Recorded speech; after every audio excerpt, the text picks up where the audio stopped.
السلام عليكم ورحمة الله تعالى وبركاته متابعي قناة مكلة فرجة، مرحبا بكم معي في فيديو جديد على قصص الأنبياء وفي تتمة لكتاب خلاصة الأنباء في قصص الأنبياء. وحلقتنا اليوم على نبي الله ذو الكفل عليه السلام، حيث نسبه يذكر البعض أنه من أبناء أيوب عليه السلام، ومولده كان في بلاد الشام. فقد قيل أنه سكن دمشق وعاش فيها حتى مماته، وقد أرسل إلى بني إسرائيل. كانت دعوته لهم، لم يذكر القرآن شيئا عن دعوته، وكما سبق لي وقلت لكم أنه يقال والله أعلم في ذلك توفي في دمشق ودفن بها. سمي بهذا الاسم بذو الكفل عليه السلام لأنه تكفل ببعض الطاعات فقام بها على أكمل وجه، وكذلك اختلف في كونه نبي أو رجل صالح، والراجح أنه نبي حيث ذكر في زمرة الأنبياء. قال تعالى: وإسماعيل وإدريس وذا الكفل كل من الصابرين، في سورة الأنبياء في الآية 85. ظلوا معي أعزائي لنهاية الفيديو من أجل تفاصيل كثيرة عن قصة ذو الكفل، حيث والتي عرف بها قصته مع الشيطان. سأتليها عليكم إن شاء الله في هذا الفيديو، فضلوا معي إلى النهاية. يقال أن ذا الكفل عليه السلام هو ابن أيوب عليه السلام، ونسبه هو نسب أيوب، واسمه في الأصل يقولون والله أعلم اسمه بشر والله له العلم. وقيل أن الله بعثه بعد أيوب عليه السلام إلى أهل دمشق وما حولها، وذكر اسمه في القرآن مرتين في سورة صاد وفي سورة الأنبياء. وقصته عليه السلام لم تذكر في القرآن، ولم يقص الله لنا ما حدث مع قومه، ولم يذكر عنه شيء في الأحاديث النبوية الصحيحة، ولكنه ذكر في مرتين في القرآن، فقط مذكور، وليس قصته غير مذكورة. ذكر في سورة الأنبياء في قوله تعالى: وإسماعيل وإدريس وذا الكفل كل من الصابرين. أما في سورة صاد في قوله تعالى: واذكر إسماعيل واليسع وذا الكفل وكل من الأخيار. صفات ذو الكفل عليه السلام في القرآن، من خلال الآيات الكريمة التي ذكرناها سابقا لكم، نستنبط منها صفات ذو الكفل عليه السلام، وهي كالتالي: الصبر، الخيرية، أي اصطفاه الله تعالى وجعله نبيا وهو من خير البشر. لماذا سمي بذي الكفل؟ سمي بذو الكفل لأنه ذو الحظ، لأنه اختاره الله تعالى من ذرية أيوب، ويبدو أن أيوب كان لديه أولاد كثر وأكرمه بالنبوة من بين أولاده.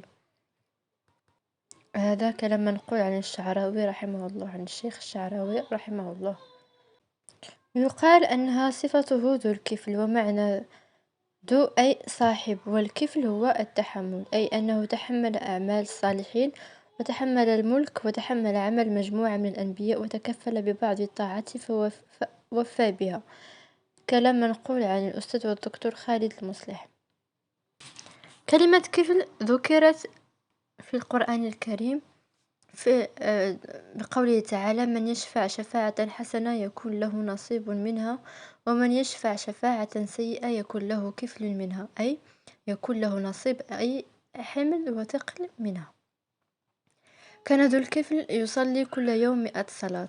قيل أنه تكفل لبني قومه أن يقضي بينهم بالعدل ويكفيهم أمرهم، ففعل فسمي بذي الكفل. اختلف العلماء كما سبق لي وذكرت معكم في بداية الفيديو على أن ذو الكفل عليه السلام نبي أم رجل صالح. فذكر عن موسى الأشعري رضي الله عنه قال: لم يكن ذو الكفل نبيا، وإنما كان رجلا صالحا. لكن الأرجح أن ذا الكفل عليه السلام نبي، لذكر اسمه مع سلالة الأنبياء من بني إسرائيل في قوله تعالى: وإسماعيل وإدريس وذا الكفل كل من الصابرين. وقصته مع الشيطان حيث ليست له قصة تذكر، وما يذكره الإخباريون والمفسرون فكله منقول عن أهل الكتاب، فالله أعلم بحقيقة ذلك، لكنني سوف أشارك معكم يعني قصته مع الشيطان، ومن أجل فقط المعرفة، فكما سبق لي وقلت لكم العلم دائما لله تعالى وحده، فهو الوحيد الذي يعلم بالحقيقة. ويقال أيضا أن اليسع حينما كبر أراد أن يستخلف أحدا على المسلمين في حياته لينظر ويعلم كيف يسير، فلما اجتمعوا قال: من يتقبلني بثلاث، أي يعطيني ثلاث أستخلفه على الناس. فقام رجل وقال: أنا، أي ذو الكفل، فاستخلفه على ثلاث، وهي أن يصوم النهار ويقوم الليل ولا يغضب، وهي موازين الحكم الثابت. الصيام يمتنع عما أحله الله، فما بالك بالذي حرمه الله. وقيام الليل أي يضحي براحته من تعب نهاره وهو النوم في سبيل أن يظل مع الله ويصبح أقرب إليه فيستحي أن يعصيه. ألا يغضب يعني أن موازينه في الحكم بالعقل لا تتأثر بالغضب، لأن الغضب يجعل ملكات النفس تختلط ولا يصح الحكم فيها. حاول الشيطان أن يدخل على ذي الكفل من ناحية الغضب، فكان يرسل ذريته من أجل أن يغضبوه لكنهم فشلوا، فأراد أن يتولى الأمر بنفسه. وهذه أعزائي هي قصة يعني نبي الله ذو الكفل مع إبليس. كان ذو الكفل لا ينام إلا بالقيلولة، ويأمر خادمه ألا يدخل عليه أحد في هذا الوقت، فاستغل الشيطان ذلك الوقت وحاول أن يزعجه في نفس وقت قيلولته. طرق الباب عليه وحاول أن يزعجه، واخترع قصة أنه شيخ مظلوم وأن قومه ظلموه، فقال له ذو الكفل أن يأتي بوقت آخر ليقضي له في أمره.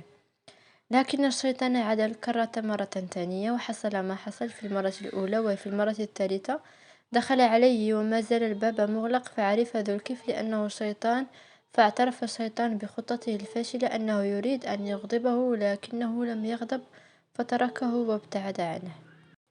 أما عن قبره عليه السلام فلا أحد يعلم أين دفن، وإنما مقولات عنه والله أعلم. قيل مقامه في الشام، وأهل دمشق يتناقلون أن له قبرا في جبل هناك يشرف على دمشق، يقال له جبل قاسيون. وقيل بل في بلدة الكفل في العراق، وقيل أنه في فلسطين في بلدة كفل حارس. تنبيه هام أعزائي متابعي القناة، علينا الانتباه كي لا نقع بالخطأ أن ذا الكفل الذي ذكره القرآن هو غير الكفل الذي ذكر في الحديث الشريف. ونص الحديث هو: كان الكفل من بني إسرائيل لا يتورع عن ذنب عمله، فأتته امرأة فأعطاها 60 دينار على أن يطأها، فلما قعد منها مقعد الرجل من امرأته ارتعدت وبكت، فقال لها: ما يبكيك؟ أكرهتك؟ قالت: لا، ولكن هذا عمل لم أعمله قط، وإنما حملتني عليه الحاجة. قال: فتفعلين هذا ولم تفعليه قط؟ ثم نزل فقال: اذهبي بالدنانير لك. ثم قال: والله لا يعصي الله الكفل أبدا. فمات من ليلته، فأصبح مكتوبا على بابه: قد غفر الله للكفل. إلى هنا أكون أعزائي قد وصلت معكم إلى مشارف النهاية في قصة نبي الله الكفل، فلطفا منكم ويعني وليس أمرا اشترك في القناة إن لم تكونوا مشتركين فيها، وأن تفعلوا الجرس لكي يصلكم مني دائما كل ما هو جديد. دمتم في رعاية الله وحفظه، مع ألف سلامة.